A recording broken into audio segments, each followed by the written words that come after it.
Doctor Vijay Bhaskar, chairman ethics committee, masters in orthopaedics. ఈరోజు మనం చర్చించుకునే విషయం ఏంటంటే స్థూలకాయం, ఒబేసిటీ.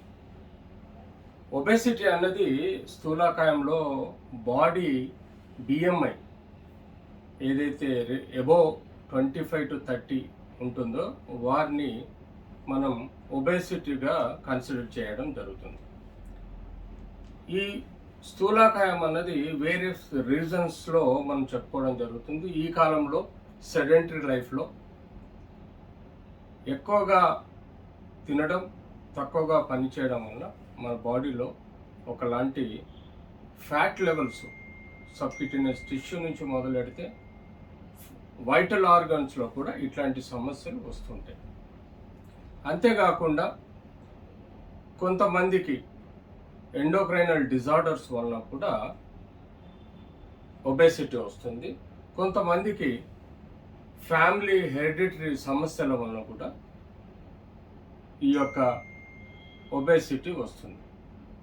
ఈ ఒబేసిటీ అనేది nothing but a loose adipose tissue మన బాడీలో మితిమీరిగా పెరిగిపోయి ఆన్ అన్ యావరేజ్ 5.5 హైట్ ఉన్న వ్యక్తికి more than 60 kgs of weight ఉండటం వల్ల 60 నుంచి 90 మితిమీరిపోయినప్పుడు దాన్ని మనం ఒబేసిటీగా పరిగణలో తీసుకుంటాం. So obesity various food habits, అందులో కార్బోహైడ్రేట్ ఎక్కువ తీసుకోవడం, ఫ్యాట్ ఫుడ్ ఎక్కువ తీసుకోవడం, తక్కువగా ఫైబర్ ఫుడ్ తీసుకోవడం, గ్రీన్ వెజిటబుల్స్ తక్కువ తీసుకోవడం, అంతేకాకుండా ఫ్యాట్ అక్యుములేటెడ్ ఫుడ్స్ ఎక్కువగా ఫ్రైడ్, జంక్ ఫుడ్ లాంటివి తీసుకోవటం వల్ల మనం ఈ మధ్యకాలంలో ఎక్కువగా ఒబేసిటీ చూస్తున్నాం.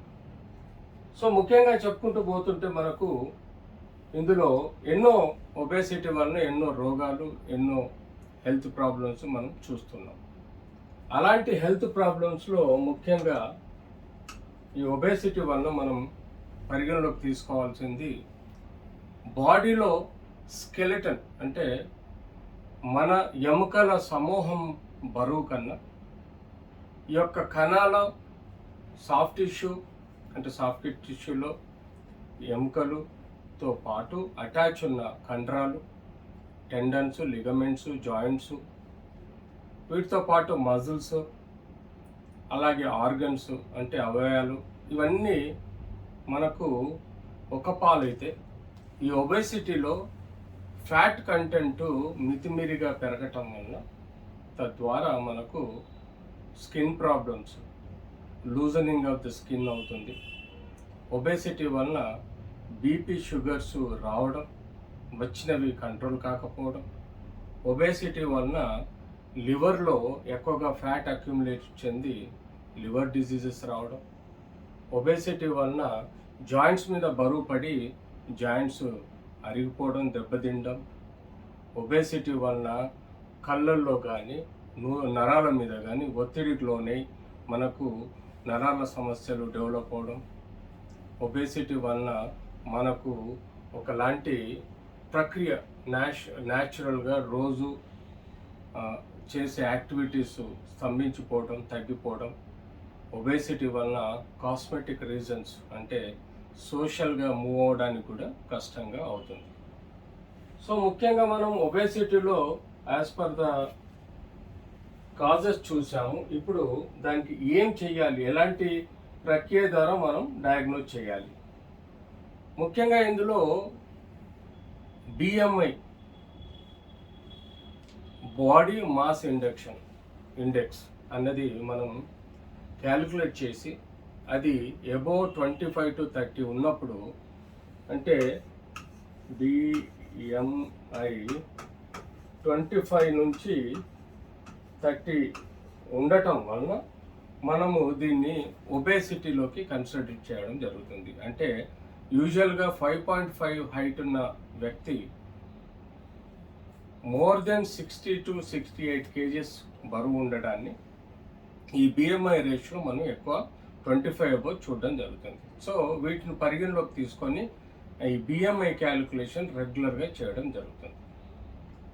సో యూజువల్గా మనం వీరికి బరువు ప్రాతిపదికన, అంతేకాకుండా బిఎంఐ ప్రాతిపదికన ఒబేసిటీ మనకు కన్ఫర్మ్ అయినప్పుడు వీరికి సిస్టమిక్ డిజీజెస్, బీపీ కానీ, షుగర్ కానీ, లేకపోతే లివర్ డిజీజెస్ కానీ, లేకపోతే మనకు ఫ్యాట్ గ్లోబ్యూల్స్ ఎప్పుడైతే గుండె సమస్యలు, ఊపిరితిత్తుల సమస్యలు, బ్రెయిన్ సమస్యలు తీసుకొచ్చే ఆస్కారం కూడా ఉంటుంది. ఎప్పుడైతే ఇలాంటి సమస్యలు వచ్చినాయి అంటే మనకు యూజువల్గా ఈ రక్తనాళాలు ఏవైతే రక్తం సరఫరా చేస్తుందో ఈ అవయాలకి, దానిలో ఈ ఫ్యాట్ గ్లోబ్యూల్స్ కూడా ఎక్కువగా పేరుకుపోయి రక్తనాళాలను బ్లాక్ చేయటం వల్ల మన ఇంపార్టెంట్ గుండె, ఊపిరితిత్తులు, అలాగే మన బ్రెయిన్, మెదడుకి న్యూట్రిషియస్ ఆక్సిజన్ సప్లై చేసే రక్తనాళాలు బ్లాక్ అవటం వల్ల మనకు రక్తం సరఫరా కాకుండా స్ట్రోక్ లాంటి ప్రాబ్లమ్స్ వచ్చి ఈ మధ్యకాలంలో మనం బ్రెయిన్ స్ట్రోక్ వలన కానీ, లేకపోతే హార్ట్ స్ట్రోక్ వలన, అలాగే వెరీ రేర్గా లంగ్ స్ట్రోక్ వలన, ఈ మధ్యకాలంలో మన కోవిడ్ తర్వాత లంగ్ స్ట్రోక్ వలన కూడా చనిపోవడం జరుగుతుంది. సో ఒబేసిటీకి ఎన్నో సమస్యలు, అది మనకు డే టు డే లైఫ్లో చూస్తున్నాం. సో యూజువల్గా మనం ప్రాపర్గా హిస్టరీ తీసుకోవాల్సిన అవసరం ఉంది. హిస్టరీలో వారి ఫ్యామిలీ హిస్టరీలో కానీ, వాళ్ళు తీసుకునే మెడిసిన్స్ వలన కానీ, వాళ్ళు ఉండే పద్ధతులు, వాళ్ళు తీసుకునే ఆహారం, వారి యొక్క కల్చర్ ఫుడ్స్ని ఎలా వాడుతున్నారు, వాటిని మాడిఫై చేయాల్సిన అవసరం ఉంది. అంతేగాక ఒకసారి ఫిజిషియన్గా వారికి బీపీ, షుగర్, ఆ ఇతరత్ర సిస్టమిక్ డిజీజెస్ ఏవైతే ఉన్నాయా అవి అట్ కంట్రోల్లో ఉన్నాయా అనేది కూడా పరిగణలోకి తీసుకోవాలి. ఎప్పుడైతే మనకు ఒబేసిటీ పెరుగుతుందో, మనం ఏదైనా ప్రాబ్లమ్స్ వచ్చినప్పుడు తీసుకోవాల్సిన డోసెస్ కూడా మనం బాడీ సర్ఫేస్ ఏరియా ప్రకారం కూడా మనం ఈ యొక్క డోస్ పెంచుకోవాల్సిన అవసరం ఉంటుంది. అట్లాగే మనం బాడీ బిఎంఐ చెప్పుకున్నాం. ఈ బిఎంఐ క్యాలిక్యులేషన్ ఏమంటాం అంటే దీన్ని 30 or above ఉండటం అని దీన్ని ఒబేసిటీ కింద కన్సిడర్ చేస్తాం. ఇది ఏజ్, బరువును బట్టి క్యాలిక్యులేట్ చేయడం జరుగుతుంది. అంతేకాకుండా మనకు ఎక్కువగా ఒబేసిటీ కనబడేది ఈ యొక్క జా కింద, మ్యాండిబుల్ కింద అంటాము, చిన్ను దగ్గర ఎక్కువగా మనకు ఒబేసిటీ కనబడుతుంది. అలాగే బటక్స్లో ఎక్కువగా కనబడుతుంది, బ్రెస్ట్లో ఫ్యాట్ కనబడుతుంది, అబ్డోమన్లో ఫ్యాట్ కనబడుతుంది. అలాగే థైస్లలో ఎక్కువ శాతం మనకు ఫ్యాట్ అక్యుములేషన్ కనబడుతుంది. సో ఇలాంటి సమస్యలు ఉన్నప్పుడు మనం వాటిని పరిగణలోకి తీసుకోవాలి. అంతేకాకుండా మిగతా హెల్త్ ప్రాబ్లమ్స్లో ఎక్కువగా బ్లడ్ షుగర్, అంతేకాకుండా cholesterol levels, thyroid levels, diabetes control ఉందా లేదన్నది తెలుసుకోవాల్సిన అవసరం ఉంది.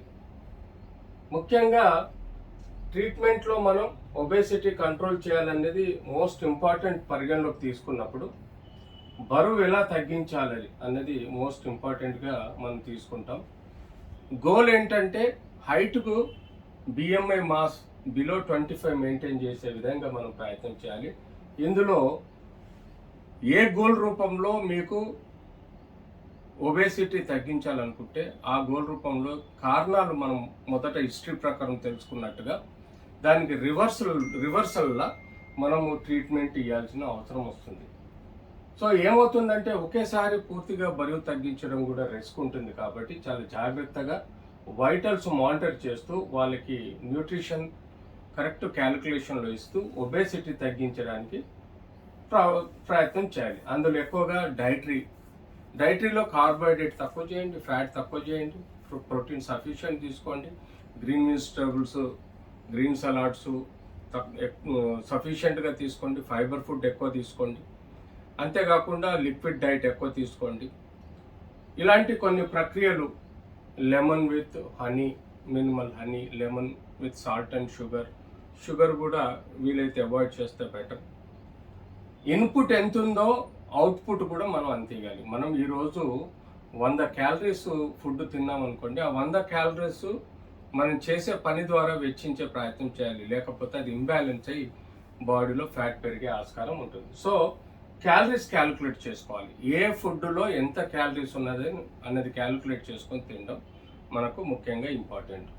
అంతేకాకుండా టైట్గా కడుపు నిండా తినాల్సిన అవసరం లేదు. వీలైనంత వరకు సఫిషియెంట్గా నాకు ఇది సరిపోద్ది ఈ పూటకి అనే లెవెల్లో ఫుడ్ తీసుకోండి. ఓవర్గా ఫుడ్, అలాగే కూల్ డ్రింక్స్, ఎక్కువ షుగరీ డ్రింక్స్ కానీ ఎక్కువ అవాయిడ్ చేయాలి. ఆల్కహాల్, స్మోకింగ్ కూడా వీటి వలన మనకు ఆకలి ఎక్కువ వేస్తుంది కాబట్టి తిండి ఎక్కువ తినడం జరుగుతుంది కాబట్టి మనం ఆల్కహాల్, స్మోకింగ్స్ కూడా మనం అవాయిడ్ చేయాలి. అంతేకాకుండా ఎక్కువగా ఫ్రూట్స్, వెజిటేబుల్స్ లాంటివి ఎక్కువగా తీసుకున్నప్పుడు మనకు బాడీలో సరైన నిష్పత్తి బరువు మెయింటైన్ చేయడం అవుతుంది. చాలా వరకు sugary foods, junk foods, oily foods, అంతేకాకుండా కార్బోహైడ్రేట్స్ ఇవన్నీ కొంచెం తక్కువ చేయడం మానేయడం చేయాలి. మీల్ స్కిప్ చేయడం కూడా one of the role in treatment. అంటే ఒబేసిటీ తగ్గించడానికి కూడా మీల్ స్కిప్ చేస్తూ ఉంటా మనకు ఒబేసిటీ కూడా తగ్గే ఆస్కారం ఉంటుంది.